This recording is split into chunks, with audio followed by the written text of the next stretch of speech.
2020 সালে একটা road show হয়েছিল, আপনাদের মনে আছে কি জানি না, বিরাট রোড শো হয়েছিল, অনুব্রত মন্ডলের নেতৃত্বে হয়েছিল।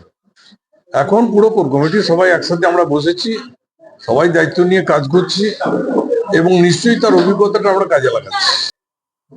সেও কোর কমিটির একজন বলিষ্ঠ নেতৃত্ব এবং সে ছিল, আছে, থাকবে। আমরা সকলে এক ছাতার তলায় মমতা ব্যানার্জির নেতৃত্বে আমরা রয়েছি। মমতা ব্যানার্জি যা নির্দেশ দিয়েছে আমরা করছি। বোলপুরকে বেছে নিয়েছে, কবিগুরুর সেই জায়গা, রবীন্দ্রনাথ ঠাকুরের জায়গা।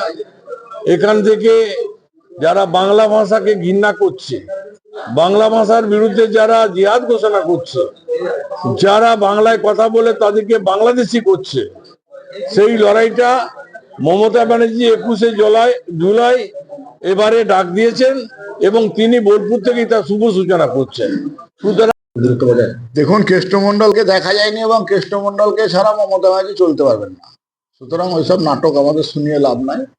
নিজেদের ছবি ক্লিয়ার করার চেষ্টা করছেন মমতা ব্যানার্জি, কিন্তু মমতা ব্যানার্জির গায়ে দুর্নীতির কালো দাগ লেগে গেছে, তুষ্টিকরণের কালো দাগ লেগে গেছে, চাকরি খাওয়ার কালো দাগ লেগে গেছে। সেই দাগ কেষ্টমন্ডলকে কাছে এবং দূরে কিছু করেই মেটানো যাবে না।